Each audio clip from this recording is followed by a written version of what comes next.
Basta Radyo, ibandera mo! 107.1 News FM Olongapo.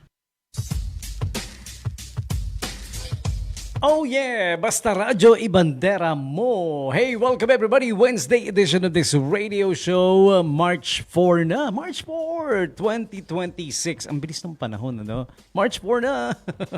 Welcome everybody! Welcome. Again, as I said yesterday, the month of March is International Women's Month. Ano pa ba? Fire Prevention Month. Sa buong Pilipinas yan, ha? Okay? Here's the thing about Fire Prevention Month nung Lunes. Siyempre, Lunes, no? March 2. Unang araw ng ng work week. So umikot yung mga bumbero, yung fire truck, they were on display.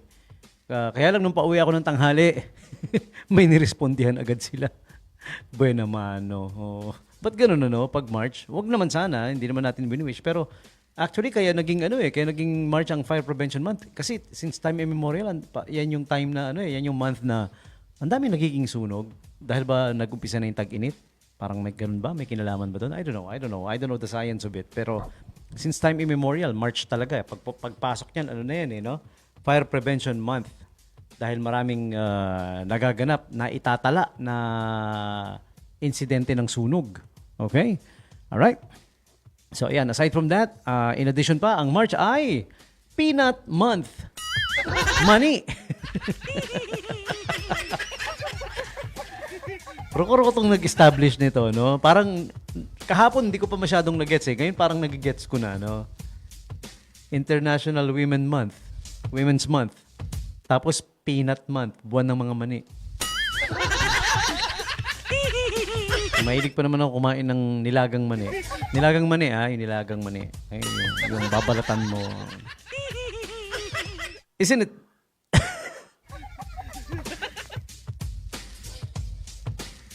Ewan ko, ako lang to ha. Feeling ko may nanadya dyan eh. International Women's Month, tapos Peanut Month, buwan ng mga kababaihan, tapos buwan din ng mga mani. May nanadya dyan, maniwala ka sa akin. Okay, siya.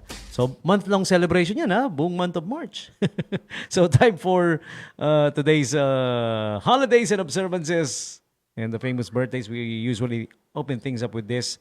Of course, March 4 is World Obesity Day, an internationally recognized event moved to March 4 from its previous date dati, October 11 daw lagi eh. And it serves as an annual platform to raise awareness and advocate the practical solutions in addressing this global obesity crisis. May tuturing na crisis ito kasi ang daming ang daming obese, ang daming overweight, lalo na yung mga young generation ngayon, sa panahon ngayon, ang dami na, no? So, ayan. So, we have March 4 as World Obesity Day, the day for awareness, okay? In battling, to let the knowledge spread, okay? About, battling obesity. Kasi it's not good na ang katawan natin ay obese. Overweight tayo, di ba? May nararapat lang. Kaya nga the word is nararapat eh. Meron tayong karapat-dapat lang na weight for depende sa height natin. Height and weight ratio may proportional yan eh, no? Dapat. Okay? Yun yung nararapat. Kaya word na nararapat dahil that's the healthier dapat na kalalagayan ng katawan mo. Yun, okay? Alright. World Engineering Day for Sustainable Development. Yan. Doon sa department that I work for in the SBMA, marami tayong mga magagaling na mga kasamahan na engineers dyan. Okay? Marami magagaling na engineers sa SBMA actually. Okay? World Engineering Day for Sustainable Development. Okay, March 4 is also the Courageous Followers Day. So, yeah. If you're a follower of what you believe in, you follow what you believe in, good for you. Okay? Courageous. Just be sure, ingat lang ha. Huwag tayong maging blind follower ng halimbawa, ng organisasyon, grupo na hindi mo alam, ano pala yun, self-serving, hindi mo alam, no? Di ba? Hindi ko lang papangalanan, pero may mga religion na ganyan, di ba? Maraming religion, okay? Iba-ibang religion. Merong hindi mo alam, ang datingan pala ng religion na yun, hindi mo nahalata kasi na blinded ka na eh. You're a courageous follower. Well, nothing wrong with being a courageous follower. just be sure na yung pinapollow natin na grupo, organization, or person karapat-dapat of our courageousness. Courageousness, no? Is that a word? Yung pagiging courageous follower natin, no? Baka mamaya di mo alam kulto na no. Madali namang malaman kung kung righteous yung yung pagiging panatiko mo sa grupo na yan or person na yan, di ba? Pagmasdan mo, tingnan mo, may self-serving interests ba na nauuna? Okay, kung person naman yung pinapalo mo, puro siya na lang ba yung bida? Siya na lang ba yung laging nakikinabang, may kapakinabangan? Tapos you're a courageous follower, wag. Okay? Gaya ng madalas naming ipaalala sa inyo ni Kaper Julian Makabayan tuwing Saturday morning, okay, sa BACC Hour. Okay, wag tayong maging panatiko sa grupo, organisasyon o sa isang tao, sa politiko, kundi ang ating loyalty ay dapat nasa bayan natin. Okay? Nasa ating bayan. Nandoon ang loyalty natin. Wag nating ibibenta, ibabaliwala ang bayan natin. Di ba? In the name of salapi. Okay? Pipiliin natin na sumuporta doon sa mga na may mga self-interest, may mga pangunahing pagnanais na makuha, no? So again, yan yung reminder namin, maging loyal tayo sa bayan natin, sa bansa natin. Okay? Huwag tayong maging panatiko ng kung sino man or ng grupo or organisasyon, no? Okay? Ang loyalty natin nasa bayan. Nothing wrong with being a member of a group or an organization as long as that group is good, no? It promotes yung 'di ba, latest in the news, 'di ba? May namatay sa hazing.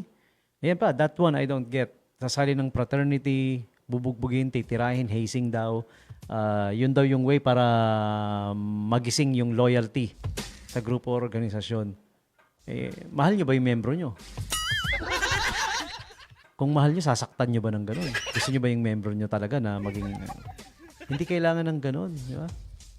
Ang loyalty, may sarili kasi tayong mga pag-iisip, no? Meron tayong free will. Di ba? Ang tao, saktan mo o hindi, kung magiging loyal sa yan. Kung hindi, edi hindi. Di ba? Ganun lang yun No, ba't kasi may ganun pa, no? May namamatay tuloy, di ba? May mga namamatay sa hazing, may namamatay sa mga pinagdadaanan nilang pagsubok, hindi naman dapat, di ba? Parang syunga lang. Ganun pa kailangan saktan, kailangan hambalusin ng paddle yung legs. Ano nangyari? Ayun, dead ball. Di ba? Okay. Naging seryoso yata yung atmosphere ng programa natin. Discover what your name means day. Galing Kahapon naman fun fact about your name. Kahapon, fun fact about your name. Today naman, it's discover what your name means. Kayo, do you guys know what your name means? Alam nyo ba? Sa akin, yung pangalan ko, well, DJ Tommy G, pero ang real name ko talaga is Thompson. Parang nabasa ko somewhere, Thompson means something like a twin. I don't know. Pero pag sinabi raw Thompson, parang it's sort of like a twin. Pero on the other hand, there's also a Thompson submachine gun or the Tommy gun, ang nickname niya, no? Yeah, so that's what my name means. Also, ang alam ko, yung name ko rin, it means to talk a lot. To be talkative. To make a lot of noise.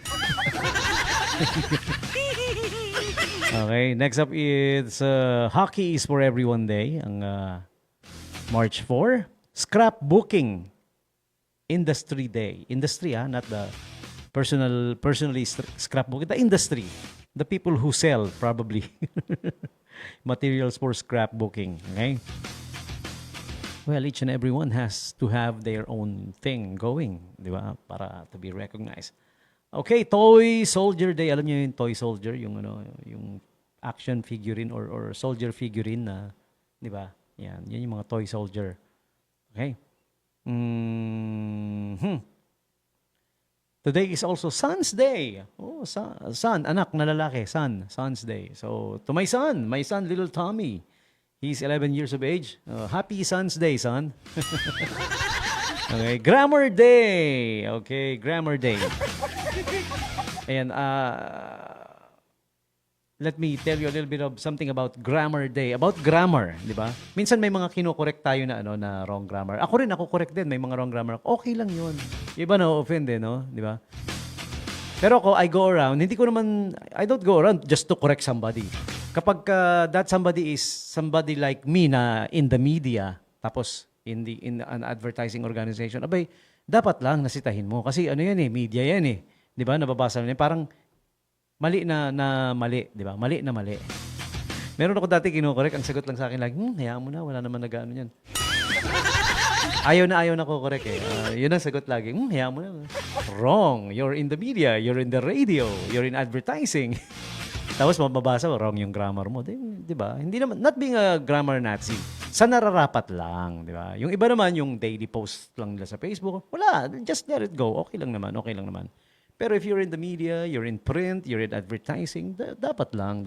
Pag may mali, sitahin mo, di ba? Kasama mo yun Parang ano lang, parang para sa kanya rin yun. Parang ganoon, di ba? Okay?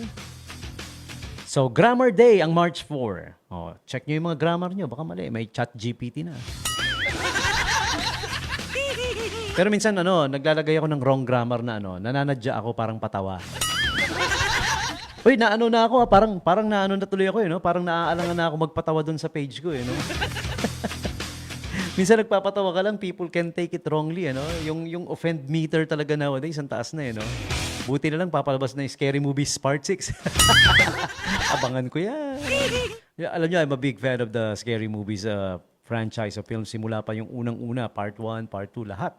Pinanood ko lahat yan Even yung the ones that are not made by the Wayans brothers na yung nawala na sila. Pero hindi gaano maganda Pero yeah, if you're a fan, they're back. The OGs.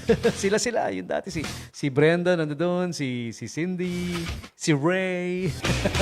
Nagbabalik sila. Si Ghostface. With new spoops. Sabi nga nung director, creator, producer, he don't care. They're gonna, the easily offended will be offended. He don't care. They're bringing it back. That's the way it should be. Nowadays, they don't make, funny movies. Funny is not the same anymore, di ba? Kagaya ng dati. Because of the offend meter, because of the woke culture, the cancel culture. Don't show fear. Para hindi ka nila ginugulo. Ganun lang yun yun, mabalik ako dun sa I posted something that's meant to be funny kahapon. Yung mga easily offended. Easily translate talaga kasi I posted something like a long text na in Arabic. Alam niyo na kung bakit Kasi para relevant kasi nangyayari yung gera ngayon, 'di ba, in the Middle East. It's a long text.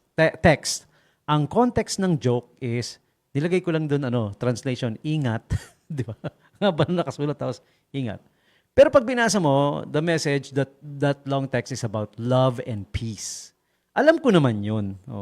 Translate ko muna bago ko gamitin. Kasi advance akong mag-isip alam ko na may magta-translate o magsabi. At least pag translate nila, ang mababasa nilang message is maganda, di ba? A message about love and peace. So ang joke ko lang naman doon is, dahil ang haba-haba ng text, sabi ko translation lang, ingat. Yun lang yung patawa doon. Abay, somebody took it wrongly. Sabi pa niya, tama bang gawin ko raw katawanan yung paghihirap na pinagdadaanan nila sa Middle East, yung mga nasa gera na.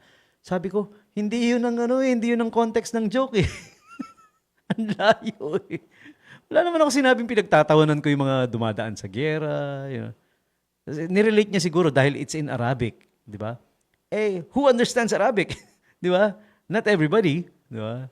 Ginawa ko na rin yung dati in Chinese naman. Ba't hindi siya nag-react nung in Chinese? So sabi ko lang din may COVID naman noon, di ba? Nanggaling yung COVID daw, sabi sa China. So ang haba-haba ng text. Sabi ko, ang nilalaman pag binasa mo, ingat. Ganun lang. Di ba? Patawa lang yun di ba? Buti na lang doon, walang mababaw masyado na nagsabi na COVID na nga, pinagtatawanan mo. Wala akong sinabing ganun. Ang essence lang ng joke. Ito yung text, ang haba-haba na hindi natin naiintindihan. Pag translate mo, ingat. Di ba? It's funny.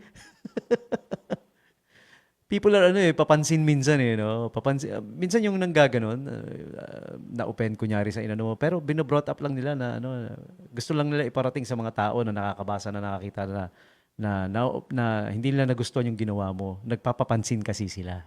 Ganun lang yun eh. Kaya natatawa lang ako, tawa lang ako. Sabi ko sa kanya, ganito lang yan, Dre. Kung hindi mo gusto yung nakalagay sa post ko, sa page ko, huwag ka nang bumisita sa page ko. Feel free to unfriend me.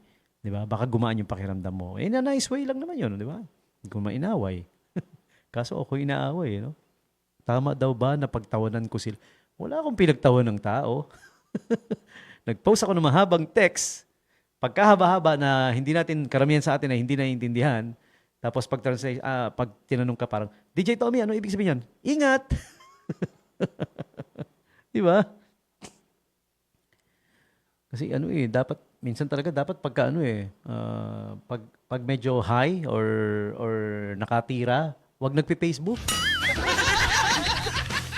Kasi baka mahalata ng PIDEA, mahirap na. Yan general reminder to ha, general reminder. Wala akong tinutukoy na isang tao, wala akong sinabing pangalan, di ba? O baka sabihin, baka i-message na naman ako. Wala akong sinabing pangalan ha. General reminder to sa lahat, Okay? Kung medyo high ka o bangag ka, nakatira ka, huwag kang mag-Facebook. Baka mahalata ng PIDEA, mahirap na, puntahan ka.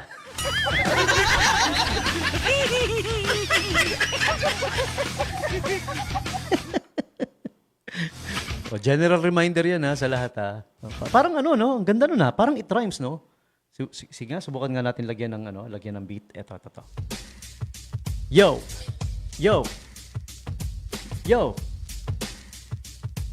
Isang babala, pag ikaw ay bangag, huwag magpi-Facebook, mahirap na, baka mahalata ng PIDEA. Pwede. O, yung mga kaibigan nating rapper dyan, gamitin niya yan, I authorize you. Parang rearrange ko pa nga. Parang may mas maganda pa eh. Teka. Yo! Isang babala, kung ikaw ay bangag, nakatira ng droga, huwag kang magpi-Facebook, baka mahalata ka ng PIDEA. Lalong pumangit. Hindi talaga ako rapper. Okay. Sige, let's move on. Tapos na tayo sa... Ang haba na, today's holidays and observances.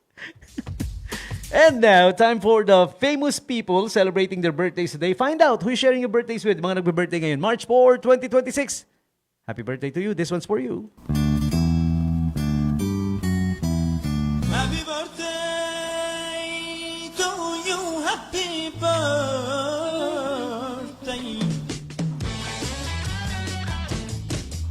Happy birthday to you! Package A, ang birthday packages promo ng Angel's Pizza Olongapo. Package A.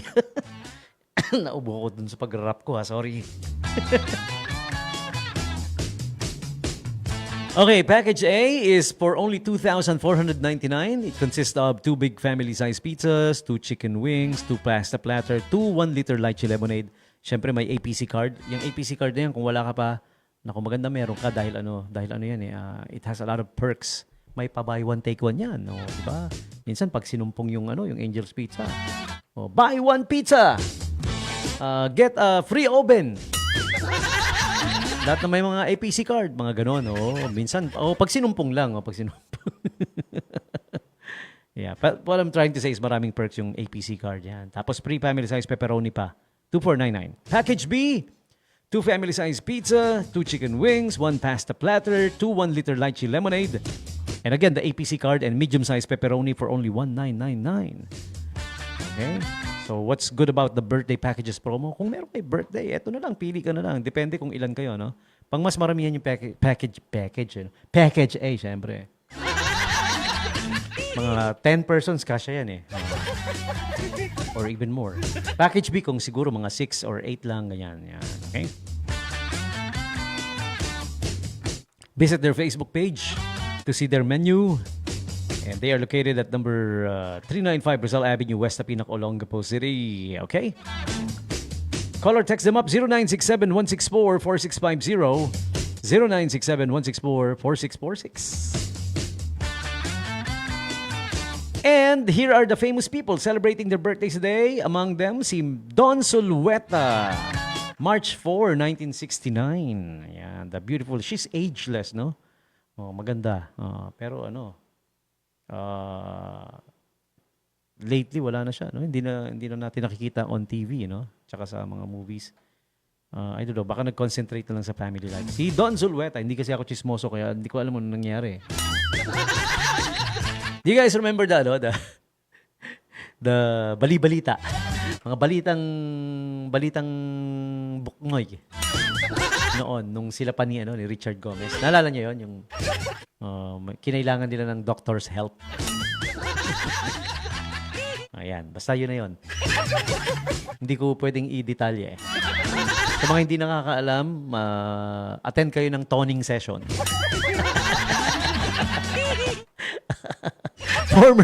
former commissioner of chairman or chairwoman of the Commission on Elections, Heidi Yorak. Birth anniversary for him. She passed away already long time ago. March 4, 1941, naalala niyo pa si Heidi Yorak? 'Di ba? Pag ini-interview yan sa TV, 'di ba? Ang saya-saya, no? Yung mayroong malupit na curly rock and roll hair. Yung messy hair look, parang gano'n, no? Trademark niya 'yun, no? She's a smart person, matalino, no? Pag nagsalita yan, alam niya 'yung sinasabi niya, 'di ba? Si Heidi Yorak. Yan. Alvin Teng of the San Miguel Beermen. Back in the old days of PBA. Mga around sikat si Alvin Teng around 80s, 90s yata, no? Tama ba? March 4, 1965. TV actress Catherine O'Hara. She was born March 4, 1954, TV actress. Yan, siya yung nasa Beetlejuice. Siya yung mommy ni Kevin sa Home Alone. Siya yun si Catherine O'Hara. She turned 71 nung March. She would have been 72 today, no? March 4, 1954. Kaya lang she passed away nung January lang of this year. This January lang. The 30th of January. At age 71. She would have been 72. Yeah, okay. So, Catherine O'Hara, happy birthday to you up there. Thank you for making me laugh, making us laugh dun sa Nakakatawa rin siya dun sa Home Alone, di ba? Yeah.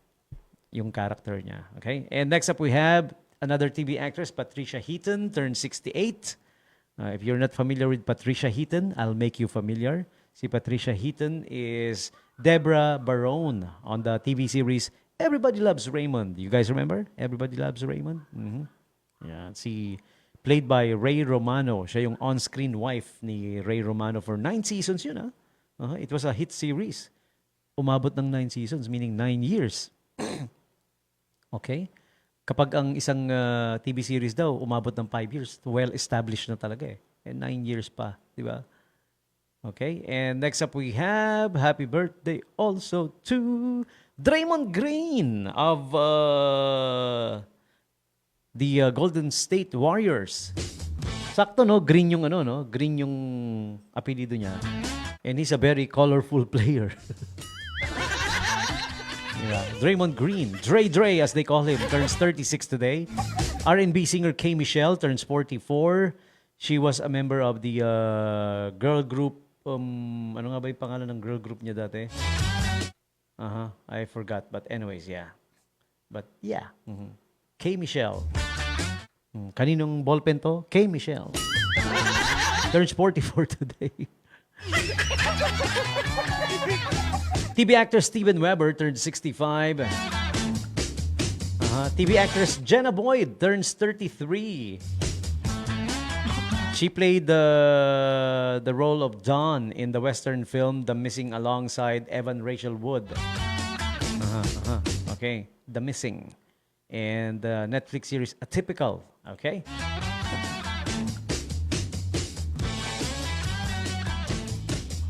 And lastly, Mr. Jason Newsted, bass guitarist and vocalist for the heavy metal band Metallica. The group known for albums like And Justice for All and Reload. Okay?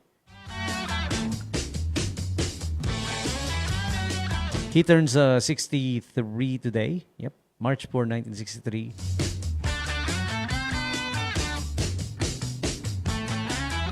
All right, that's about it. Today's famous people celebrating their birthdays today. You're sharing your birthdays with them. All of you March 4 birthday celebrants, happy birthday to you. Happy birthday to you. Happy birthday to you. Happy birthday, happy birthday, happy birthday to you. You. Your turn, you guys. Tell me who's celebrating their birthdays today. Kayo naman ang mambati. Mang-greet na lang pala, wag na mambati. Tinigil na namin yung pambabati, pang-greet na lang. Speaking of which, ito, i-greet natin, wag nating batiin, baka masarapan masyado. Si Tatay Bert Basilio. Yan, the father of my best friend Sandro. Okay. Si Tatay Bert turns, 79 ba ngayon? 78, 79? Hindi ko mabilang eh. Teka, mali ata ako ng bilang. Basta si Tatay Bert, nasa US of A yan eh, no? Ang father ng ating best friend Sandro. Happy, ganito na lang. Happy 40th birthday to you, plus 38 years of experience. For a total of... Pati na rin si Kuya Joel Eya, ayan, of the SBMA. Okay. Idol natin yan si Kuya Joel Eya. Alam mo, we go way back before we even became SBMA employees. Magkakilala na kami ni Kuya Joel Eya. And magkasama kami noon sa along with his brother pa, si George Eya, si paring George. Magkasama kami noon sa sa Drum and Lyre. They belong to their drum and lyre group in Tapinak. Ako naman, I belong to my drum and lyre group in Asinan. Pero there's this drum and lyre group na binuo pa ng pareho naming mentor, yung mga mentor sa Tapinak tsaka yung mentor namin sa Asinan. Iisa lang siya. Siya rin yung mentor ng ng American Legion Drum and Lyre Group. Oo. Parang pinipili kasi si Mr. Millete yun eh. What he does is he picks among the, the best among the best from those schools na tinuturuan niya. Then sinasama niya doon sa American Legion. In Magsaysay yan, ha? It still stands up to now, ha? I miss those days, no? Pag may parada, nagpaparade kami ang drum and lyre, American Legion. Yeah, I miss those days.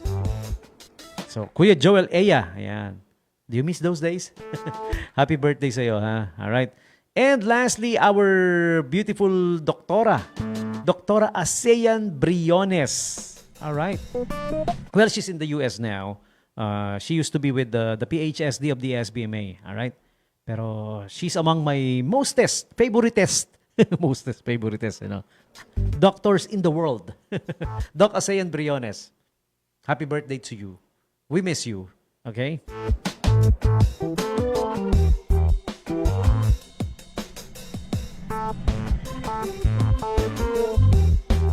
Okay, and I'll be waiting. Kayo naman, your turn. You tell me who's celebrating the birthdays today. Text me up 0910-6909-501 or message me on the Facebook page. Facebook live video is on. For the meantime, we will take the quick bottom of the hour break. And we'll be back with songs also coming from today's birthday celebrants and a whole lot more. We will be right back.